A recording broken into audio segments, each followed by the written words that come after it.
Jadi corona teh teuing nya cepau dong. Hah? Teuing teh nyaho aya corona itu ada urang ada teh nyaho. Lamun kita divaksin teh kumaha? Cuma batur. Kumaha batur. Saya Ibu Ningsih, saya ibu rumah tangga sambil berdagang. Ya. Nah, apakah Ibu percaya dengan adanya virus COVID-19? Percaya Apa alasannya, Bu?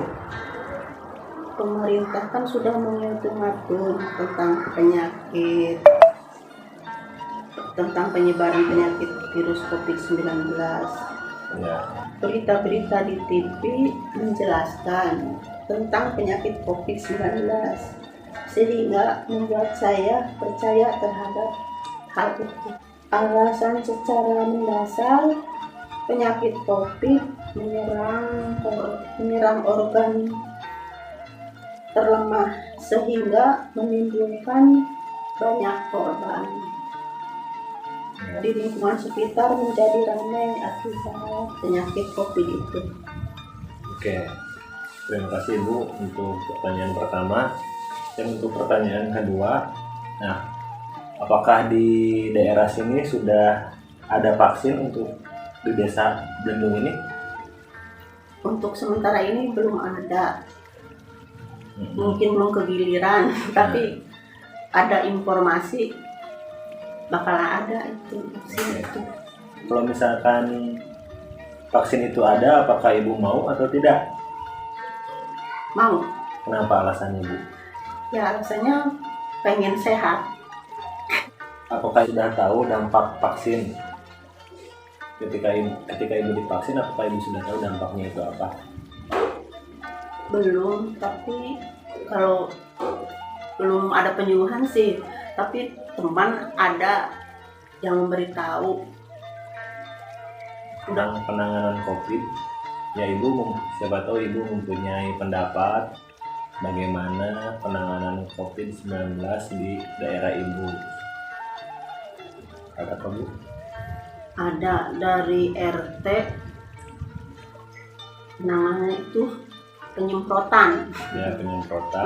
Terus dihimbau kebersihan, terus rajin olahraga, diatur pola makan. Ya.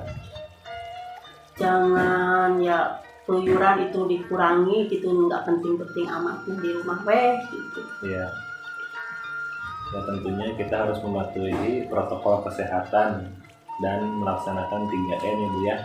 Rajin cuci tangan, memakai masker, dan menjaga jarak. Kenalkan diri Ibu. Nama saya Arya Sindawati, usia saya 34 tahun, profesi saya sebagai guru SD. Oh, iya.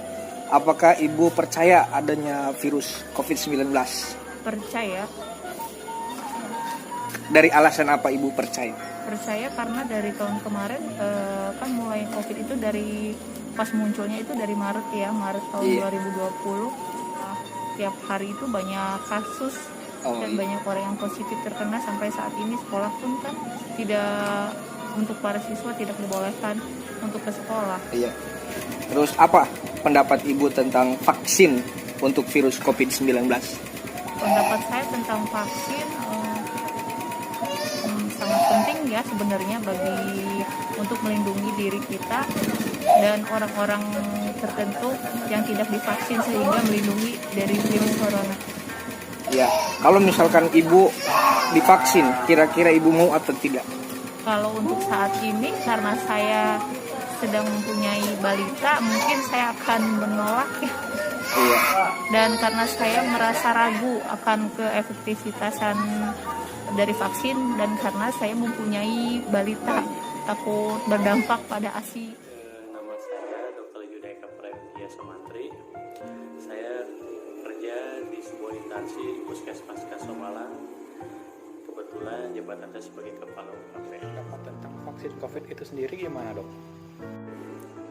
Kalau divaksin saya percaya, dan vaksin saya juga salah satu kepala pelaksana vaksin di Puskesmas Kasomalang, dan alhamdulillah di gelombang pertama ini sama sekali tidak ada efek samping ya.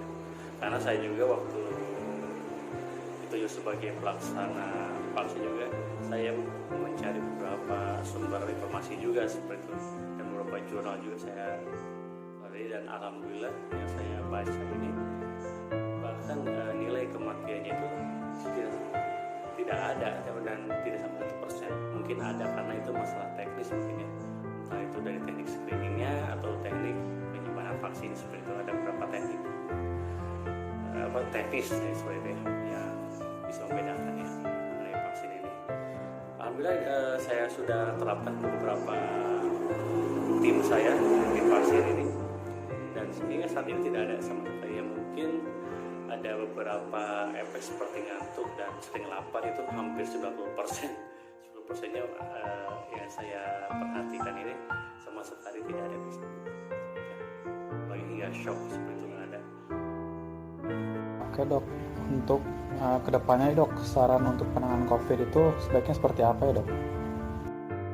Saran saya untuk pelaksanaan COVID ini, saya meminta kepada pemerintah untuk benar-benar serius.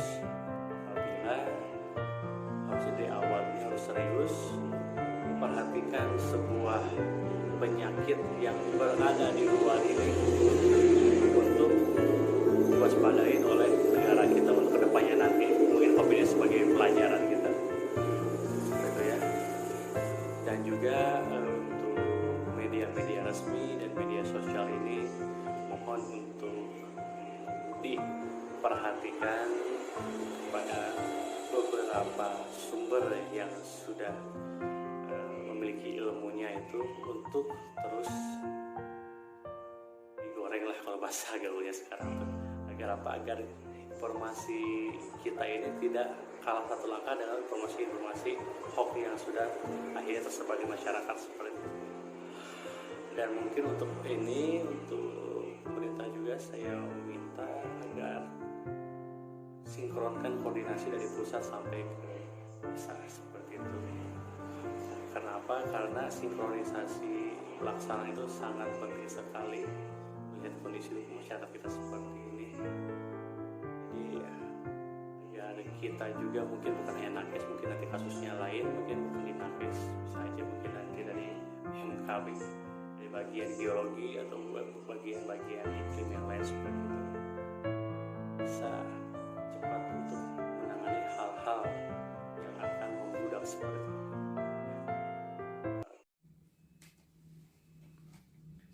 Pak Udung merupakan salah satu narasumber dari generasi lansia. Beliau berprofesi sebagai seorang petani. Beliau merupakan salah satu contoh dari masyarakat yang kurang memahami bahaya dari COVID-19. Menurut beliau, memenuhi kebutuhan pokok bagi dirinya dan keluarganya jauh lebih penting daripada memikirkan mengenai bahaya COVID-19. Sektor pertanian merupakan salah satu sektor yang penting bagi Indonesia dalam memenuhi kebutuhan pangan masyarakat. Walaupun dalam masa pandemi, kebutuhan masyarakat akan pangan tidak berubah.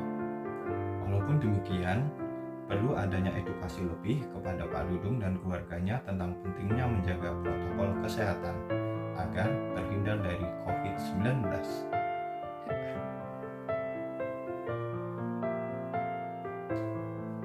Nama saya Robin Sagunar. Di sini saya akan menganalisis hasil interview yang bersumber di kalangan masyarakat yang berprofesi sebagai pedagang. Hasil interviewnya adalah beliau menyatakan bahwa COVID itu ada, ya, dan pengaruh kepada usaha perdagangannya biasa saja. Beliau berkata kadang ramai, kadang tidak untuk perdagangan. Dan untuk proses vaksinasi beliau sanggup, karena menurut beliau vaksinasi adalah untuk menyehatkan. Dan untuk penanganannya menurut beliau itu di daerahnya tokoh masyarakat sudah melakukan penyemprotan, himbauan protokol kesehatan, dan melaksanakan 3M, menggunakan masker, mencuci tangan, dan menjaga jarak. Perkenalkan, saya Widman Syahroni akan memberikan simpulan analisis dari pendapat Ibu Ria sebagai salah seorang narasumber guru SD umur 34 tahun. Ibu Ria mengatakan bahwasanya beliau percaya akan adanya COVID-19 dengan bukti-bukti yang sudah pemerintah paparkan melalui media cetak atau media televisi. Dengan jumlah korban positif dalam jangka 1 tahun ini semakin meningkat, dan juga yang lebih terparah, korban meninggal dunia juga semakin meningkat. Kemudian ketika beliau ditanya tentang vaksinasi yang sekarang sedang digalakkan pemerintah, beliau kurang percaya efektivitas vaksin. Karena beliau beranggapan sekarang beliau sedang menyusui anaknya, takut adanya efek ketika divaksin terhadap anak yang sedang diberikan ASI olehnya. Oleh karena itu, kemudian dari berita-berita media yang mengatakan vaksin mempunyai efek pusing, mual, bahkan sesak napas yang berakibat buruk akan kematian, serta di luar negeri ada salah satu vaksin yang diberitakan akan menyumbat pembuluh darah menjadi beku sehingga tidak lancar. Karena itu masyarakat takut, masyarakat pada akhirnya memberikan kesan negatif itu. Maka dari itu perlu adanya sosialisasi lagi dari pemerintah bahwa vaksin memang aman digunakan oleh masyarakat dalam rangka untuk pencegahan pandemi COVID-19 ini. Dr. Yuda Eka adalah narasumber yang berprofesi sebagai seorang dokter yang tentu saja mempercayai adanya COVID, bahwa COVID-19 itu adalah virus yang nyata. Beliau juga merasakan dampaknya langsung terhadap kehidupannya, mulai dari pola kerja yang harus berubah, hingga menerapkan protokol khusus di rumah demi menjaga kesehatan dan keselamatan keluarga. Pengalaman beliau sebagai kepala pelaksana kegiatan vaksinasi di Puskesmas Kasomalang memberikan gambaran bahwa sejauh ini pelaksanaan vaksinasi COVID berjalan lancar dengan aman dan tidak menimbulkan efek samping berat seperti rumor yang beredar di masyarakat. Namun, memang untuk efek samping seperti mengantuk dan sering lapar terjadi sekitar 90%. Beliau berharap agar ke depannya pemerintah bisa benar-benar serius dalam menangani pandemi COVID-19 ini, serta untuk media-media resmi khususnya yang bergerak dalam media sosial untuk dapat terus memberikan informasi yang bersumber dari sumber yang benar-benar berilmu pasti dan dapat menahan berita hoax agar tidak tersampaikan ke masyarakat. Berdasarkan interview dengan 4 narasumber mengenai COVID-19 ini, kepercayaan masyarakat akan adanya virus tersebut terbagi menjadi 2. Ada yang menyatakan bahwa tidak yakin apakah COVID itu benar ada atau tidak, dan ada pula yang meyakini bahwa COVID ini nyata. Berdasarkan dampak yang timbul akibat COVID ini juga terbagi-bagi. 2 narasumber menyatakan bahwa pandemi ini tidak memberikan dampak apapun terhadap kehidupannya, sedangkan 2 narasumber yang lain menyatakan bahwa COVID ini sangat berdampak pada kehidupannya, semua menjadi serba terhambat. Kaitannya dengan vaksin, keyakinan masyarakat juga terbagi-bagi.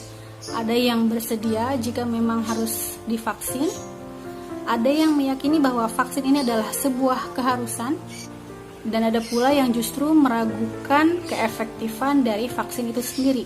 Karena menurutnya beberapa orang yang telah divaksin justru malah mendapatkan efek negatif. Maka yang menjadi isu di sini adalah masih ada masyarakat yang belum teredukasi mengenai kebenaran virus COVID-19 ini.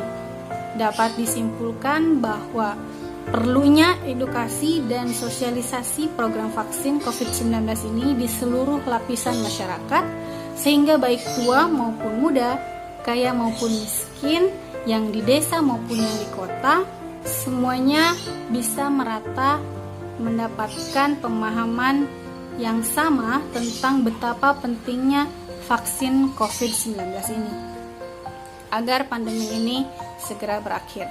Terakhir, mari kita sama-sama akhiri pandemi ini agar kita segera kembali ke true normal. Juga jaga kesehatan, laksanakan protokol kesehatan, dan ayo vaksin.